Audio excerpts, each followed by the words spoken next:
With Tesla FSD scaling rapidly, Robotaxis scaling rapidly, and almost amazingly surprising all the so-called experts who thought that Tesla needed LiDAR and radar and every other sensor under the planet, and that Tesla was doing it wrong, and literally every other company trying to solve autonomy was doing it right, despite Elon Musk's warnings to the contrary.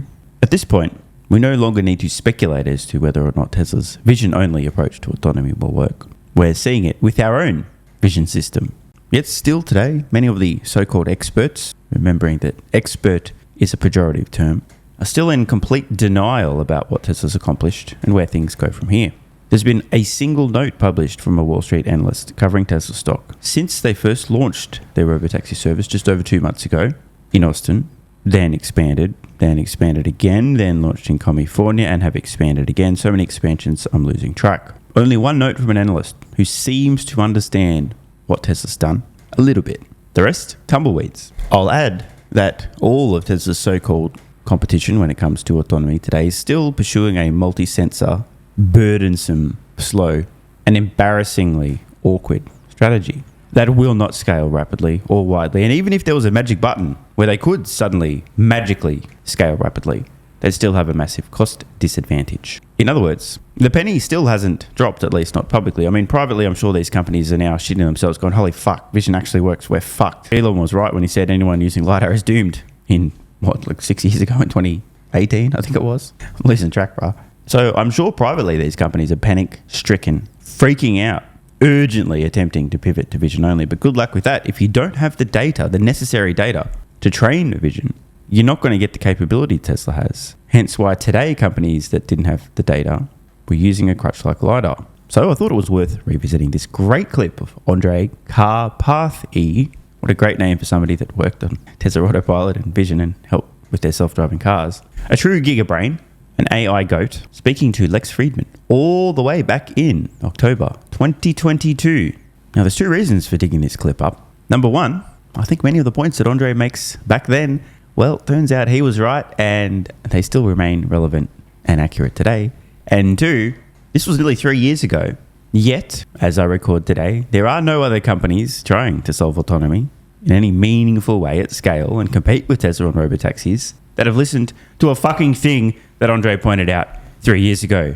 So Tesla last year removed radar from the sensor suite, and now just announced that it's going to remove ultrasonic sensors, relying solely on vision, so camera only. Does that make the perception problem harder or easier? I would almost reframe the question in some way. So the thing is basically, you would think that additional sensors... By the way, can I just interrupt? Go ahead. I wonder if a language model will ever do that if you prompt it. Let me reframe your question. That would be epic. That's the wrong prompt. Sorry. So it's like a little bit of a wrong question, because basically you would think that these sensors are an asset to you. Yeah. But if you fully consider the entire product in its entirety, these sensors are actually potentially a liability, because these sensors aren't free. They don't just appear on your car. Suddenly you need to have an entire supply chain. You have people procuring it. There can be problems with them. They may need replacement. They are part of the manufacturing process. They can hold back the line in production.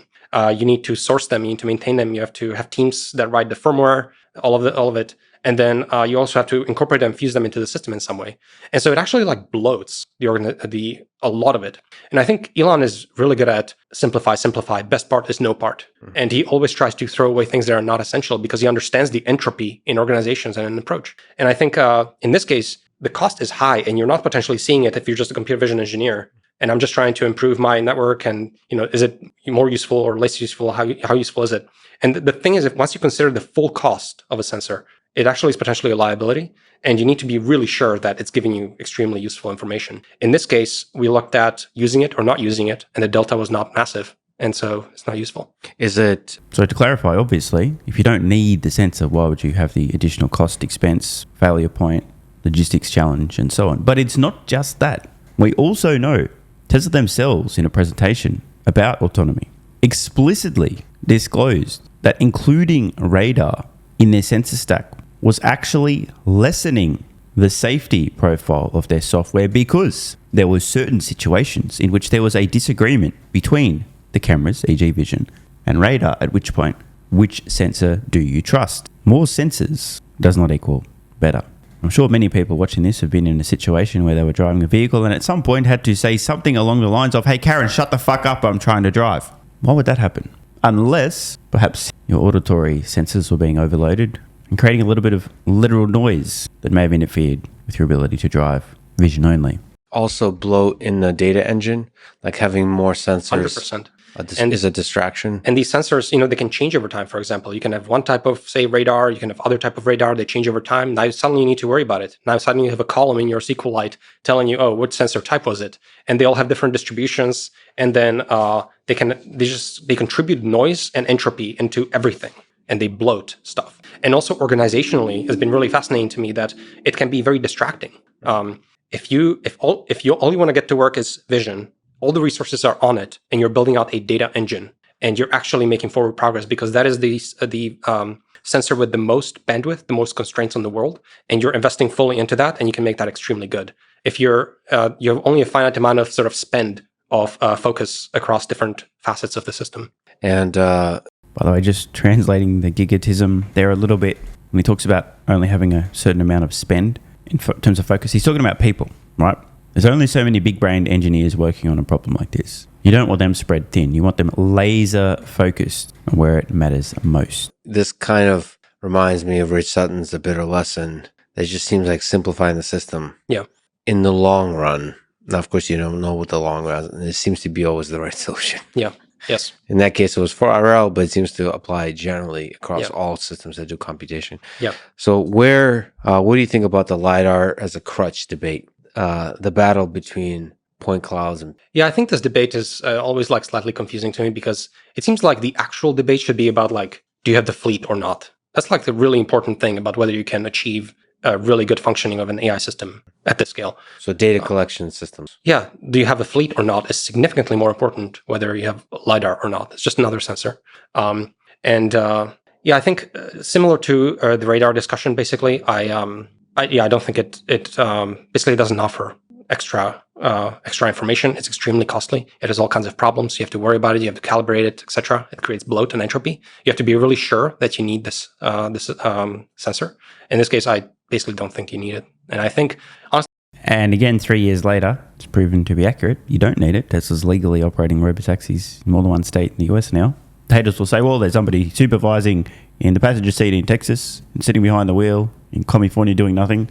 These people really don't actually genuinely believe what they're saying. They're just coping hard because obviously if they had a brain and used it, their own vision system will tell them the person sitting behind the wheel in California is only there because they need to be from a regulatory point of view. If there's to prove the safety of the system, they're not intervening. The person in Austin, Texas in the passenger seat is also doing literally nothing. They're there in case, then absolutely worst case scenario, the vehicle needs somebody to take over. They'll literally have to stop the vehicle, climb out of the passenger seat, walk across, get in the driver's seat. Clearly, 99.9% of the time, the software's doing just fine, vision only. So it turns out he was right, LiDAR was unnecessary. But the bigger point that he made is the only reason anyone would be using LiDAR is if, wait for it, they don't have the fleet, as in millions of vehicles on roads, covered in cameras, collecting data to train their software. This is why companies like Waymo, and everyone other than Tesla, is using LiDAR. They can't get capable software otherwise because they don't have sufficient data to train on. So they're fucked. Tesla's the only company that has the fleet, aka the data, meaning they're the only company that can, at least at this point in time, with sufficiently large quantities of high quality data, train a vision-only autonomous system. Meaning, even if a company like Waymo wanted vision only, they're not going to be able to do it unless they license FSD from Tesla. In other words, they're fucked if they do, they're fucked if they don't. I think, in other words, they're just fucked. I will make a stronger statement. I think the others, some of the other companies that are using it are probably going to drop it. Yeah, so... shots fired. Now, again, this was nearly 3 years ago, and 3 years later, no one's yet dropped it. But he does have a point. They will eventually. I mean, actually, they might be too dumb. But the point, at some point, they do realize, well, LiDAR's not necessarily helpful here. We've seen Tesla's doing it vision only, so it's obviously possible.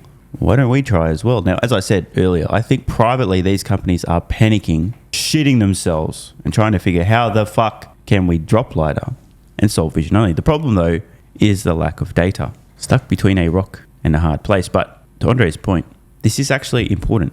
The biggest flex is the deletion of a sensor. The anti-flex is bragging about the extreme number of sensors your vehicle has. And I'll go a step further. I've said this many years ago as well. The biggest flex from Tesla would actually be deleting some cameras. Sufficiently far enough into the future, there's absolutely no need for Tesla to have as many visual cameras on their vehicles as they do today. You need only to be able to see 360 degrees with relatively decent resolution. There'll be a little bit of camera distortion. You can use software to undistort.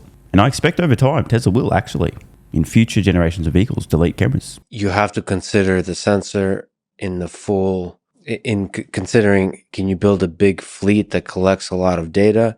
And can you integrate that sensor with that data and that sensor into a data engine that's able to quickly find different parts of the data that then continuously improves whatever the model that you're using? Yeah, another way to look at it is like vision is necessary in the sense that the world is designed for human visual consumption, so you need vision. It's necessary. And then also it is sufficient because it has all the information that you need for driving, and humans obviously use vision to drive. So it's both necessary and sufficient. So you want to focus resources, and you have to be really sure if you're going to bring in other sensors. You could add sensors to infinity. At some point, you need to draw the line. And I think in this case, you have to really consider the full cost of any one sensor that you're adopting, and do you really need it? And I think the answer in this case is no. So what do you think about the idea that the other companies are forming high resolution maps and constraining heavily the geographic regions in which they operate? Is that approach not, in your view, not going to scale over time to the entirety of the United States? I think it'll take too as long. you mentioned, like they pre-map all the environments and they need to refresh the map. And they have a perfect centimeter level accuracy map of everywhere they're going to drive. It's crazy. How are you going to, when we're talking about autonomy actually changing the world, we're talking about a deployment on a global scale of autonomous systems for transportation. And if you need to maintain a centimeter accurate map for Earth or like for many cities and keep them updated, it's a huge dependency that you're taking on, huge dependency. AKA you're fucked. Reminder again, that was almost 3 years ago, October 2022. Roughly here, on screen now, we are looking at the Waymo service area in blue in square miles versus Tesla Robotaxi. Andrej is asking, how in the flying fuck are you going to scale rapidly, widely, globally if you need to maintain a centimeter accurate high definition map? Well, here we are, not in October 2022 when this conversation took place, but at the end of August 2025, nearly 3 years later, and on screen now, Tesla Robotaxi service area in square miles in red versus Waymo in blue, going all the way back to January 2019. So if you had a brain at this point, you could see what was about to happen with Tesla's general solution to autonomy.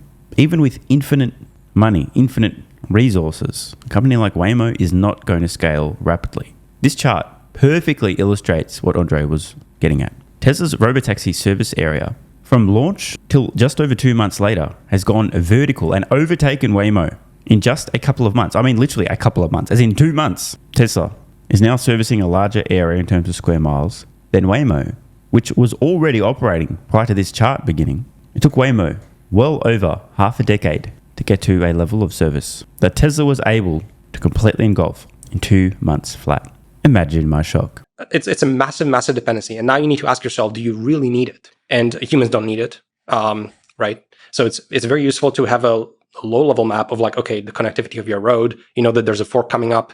When you drive an environment, you sort of have that high-level understanding. It's like a small Google map. And Tesla uses Google Map, like similar kind of resolution information in its system, but it will not pre-map environments to centimeter level accuracy. It's a crutch, it's a distraction, it costs entropy, and it diffuses the team, it dilutes the team, and you're not focusing on what's actually necessary, which is the computer vision problem. If only they'd listened. If only companies like Waymo actually listened. Or maybe they did. Maybe nearly 3 years ago they did actually listen. It's kind of embarrassing they'd have to hear it from somebody else working on self-driving when they themselves are also trying to solve the same problem. If they're smart, they should have figured that out themselves. But whatever. Maybe they did listen and went, well, okay, let's immediately pivot to vision only because this guy's got a point and we're fucked if we don't. And maybe nearly 3 years later, despite realizing the writing was on the wall and they needed to get rid of LiDAR, they haven't yet been able to do so because they don't have the fleet, they don't have the data, and they can't get vision only to work. If you're Waymo and you're looking at this chart today and you realize that Tesla with vision only, everyone pointed and laughed, said it won't work. Guy who was leading Tesla's vision only approach a few years ago, he's talking to Lex Friedman saying, you got to drop LiDAR, it's not useful, not helpful, blah, blah, blah. And then this happens. I mean, just imagine the kind of conversations that are happening internally at Waymo right now. They obviously know about Tesla Robotaxis. They obviously know about the insanely rapid rate of scaling. What do you think they're saying? we're cooked, we're fucked. Let's give up. We should have listened. We are listening. We just couldn't get it done 3 years later and we still haven't. Man, all I can say is that's awkward and painful for Waymo and every so-called expert who thought LiDAR was necessary. Ouch. Want more content? Early access? Bunch of perks? Click the links in the pinned comment. AG1 is awesome. I've been taking it daily now for more than 3 years. It's a great way to fill in nutritional gaps. It's packed full of vitamins, minerals, and whole food source nutrients, plus has prebiotics, probiotics, and adaptogens to improve gut health, regularity, and help your body handle stress. I'm always looking for an edge to help me feel and perform my best, which is why I haven't missed a day of AG1 for more than 3 years. Just try it and see how you feel. Click the link in the pinned comment or head to drinkag1.com/SMR and get yourself a free 1 year supply of vitamin D3 plus K2 and 5 travel packs.